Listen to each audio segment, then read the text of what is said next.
Yesterday was a big day for Bethesda fans, as seemingly out of nowhere we'd get an almost 3-hour-long interview with the man, the myth, the legend himself, the Todd Howard. This interview would see Todd talk a bit about what kind of an experience players can expect when we can finally get our hands on Starfield, and it came from a very unusual place.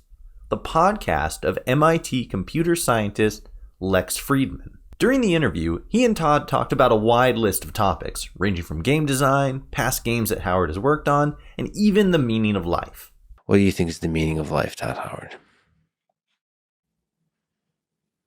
That was a very...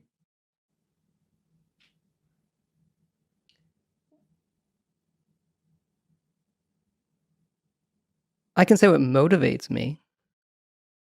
That's a good start. Having a curiosity, the ability to not assume a lot and be curious about the world around you. It's not the same as just wanting to learn everything, but what makes other humans tick? How do they feel? How do they love? It might be cliche to say the meaning of life is to love. Of the games that were discussed, Starfield, Fallout, and Elder Scrolls were the most notable among them. There were a few interesting things said during their talks about Elder Scrolls and Fallout, though not really anything that I thought was worth making a whole video out of. Interesting, but not that interesting. However, the two did speak briefly about the Fallout TV series near the end of the segment, wherein Todd hinted that the story would be set in a new location as of yet not explored in the game series. Not in so many words, but more or less that was the gist. It's very different where when it was, people would say want to make a movie, they wanted to, tell the story of Fallout 3 or then tell the story of Fallout 4. And for this, it was, hey, let's do something that exists in the world of Fallout. It's not retelling a game story. It's basically, an area of the map and let's tell a story here that fits in the world that we have built, doesn't, break any of the rules, can reference things in the games, but isn't a retelling of the games that exists in the same world, but is its own unique thing. So it adds to it, while also people who haven't played the games, who can't experience how crazy cool Fallout is, can watch the series. And so, while I do still think that it is possible that we may see the return of the Midwest chapter of the Brotherhood of Steel in the upcoming series, it may not be in the exact same area of the US that I had originally thought. Unfortunately, though, Todd didn't elaborate too much on the TV series, but we'll keep our ears to the pavement, see if we can pick anything up. The game the two talked about the most, though, was the as-of-yet unscheduled Starfield, which isn't a huge surprise for people familiar with Fridman's love of robots and sci-fi. Of the many aspects of Starfield and of gaming in general that Todd and Fridman talked about, there were several bits of information that I found to be the most interesting or the most telling about Bethesda's upcoming space opera. The first thing had to do with the immense scope of the game, the sheer number of planets that the player can visit. Obviously, not all of them will be so densely populated with animals, foliage, and structures to explore and interact with. Many of them, as with real life, will be barren rocks. However, this is by design, according to Howard.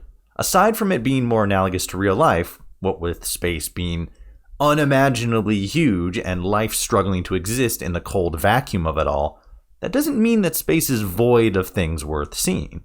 Todd Howard detailed that often when you touch down on one of these barren planets, you will be, or will have been made, aware of resources that the planet holds that might prove valuable to the player in some form, such as crafting or base building, leaving the player the option to venture forth into the great unknown in search of these rare and important minerals. Other times, there won't be much of anything, aside from the wind, the isolation, and the rising sun.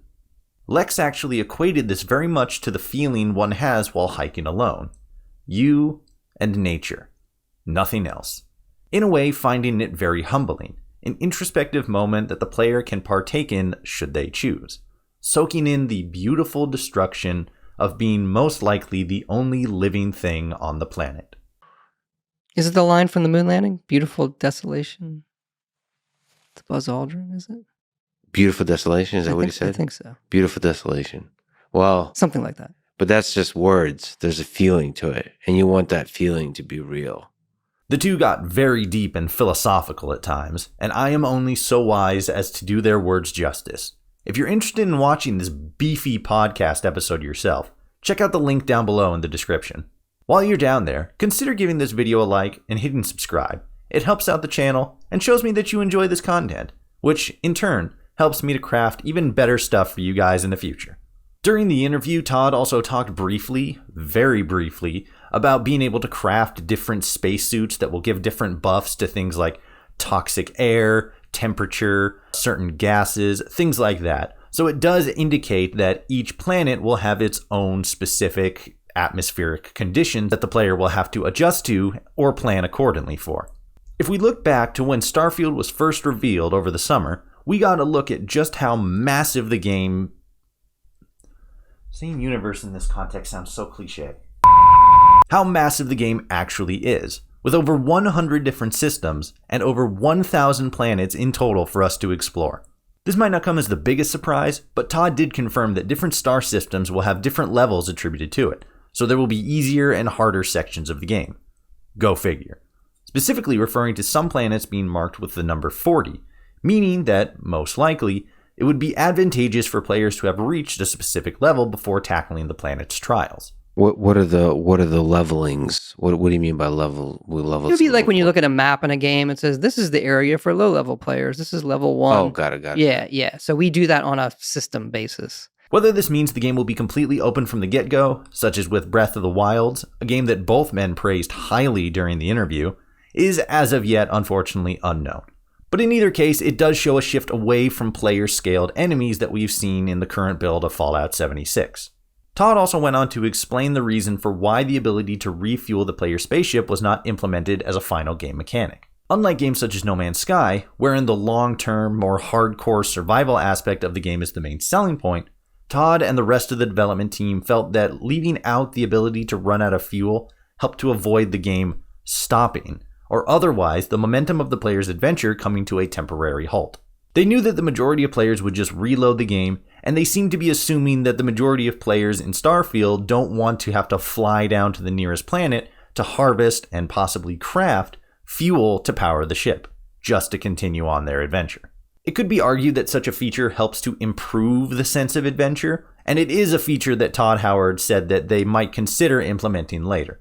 Perhaps we'll see an expanded hardcore mode later on down the line, like we saw for Fallout 4. Yeah, no, the idea was, well, it's for, games do that. If you had like a hardcore, you're right, a hardcore survival mode, that's the kind of thing you would do. Maybe we'll do it in the future. Lex would also ask about robots and their role in the game setting, being very fascinated with robots, robotics, and how they would function in a multi-planet human society. Todd would respond that while there were human companions like Vasco in the game, most of the robots that players would meet would usually be utility robots, or robots that serve a very specific and usually more industrial or task-related function. Think like those Amazon delivery robots. Basically that. This would stand in contrast to how robots are handled in the Fallout universe, where they often serve a variety of different occupations ranging from housekeeper to sentient detective with kissable lips. Starfield would seem to be taking a more grounded, realistic approach to robots. He did say there will be offensive robots as well, so we'll at least have something to shoot at. Speaking of a more realistic gaming simulation, Todd also went on to explain the importance of a living and actively moving world that exists around the player as opposed to as a response to the player. One of the examples he gave was a starport that the player might potentially visit. We would have the opportunity to see other ships take off and land, being able to see and hear the weight of these large machines piloted by people going about their usual routines.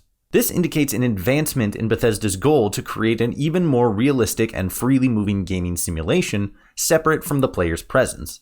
Instead of a faction waiting for the player to show up and help them with their missions, it is very possible that they will function and act independently of the player. An ever-evolving AI system is something that we've seen in many of Bethesda's past games, such as in Skyrim and Fallout 4, where NPCs have a set routine that they will stick to seem more lifelike.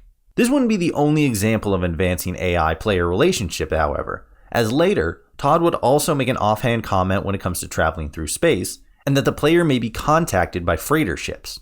While he didn't go into detail as to what this might mean with the relation between the player and the NPC, he did comment that it's not always about combat, which could indicate that when we're flying around in space, we might get flagged to help with a rescue, to help with repairing a damaged ship, or even help with transporting cargo in exchange for a cut of the profit.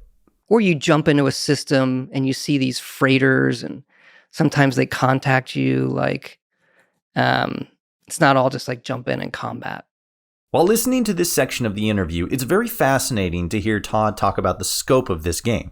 As stated by Ion Zur, musical composer for Bethesda's Fallout games, Starfield will have very profound things to say in its narrative, and it sounds like that will also spill into the rest of the gameplay, as well as the exploration aspects.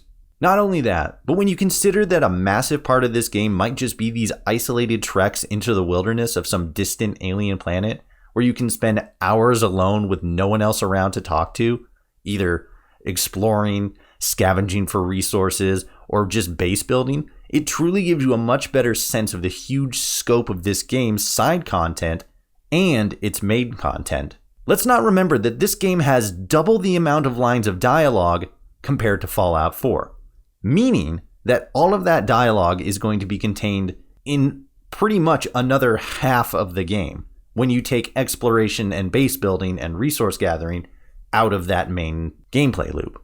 While I am skeptical about how the average player will relate to this more heady sounding story and the almost infinite exploration that is available, I am pretty excited to see what Bethesda can bring to the table. We know that they can create deep and entrancing stories, as they did with both the main quest and many of the side quests that were available in the Far Harbor DLC for Fallout 4. So I'm curious to see how they translate that into this seemingly massive space odyssey Bethesda has waiting in the wing. What do you guys think, though? Are you interested in a more deep and introspective game from Bethesda? Let me know what you would like to experience in Starfield, gameplay-wise, story-wise, or even just specific mechanics that you would like to see adapted, either from past games or completely different games in general. Maybe we'll be playing space soccer. That'd be fun. I'd be really interested to know what the community thinks would make this game better. What is your wish list when it comes to the best Starfield game you can possibly imagine? For now, though, I want to thank you all so much for watching, like and subscribe and stuff, and until next time, I will see you all out there in the wasteland.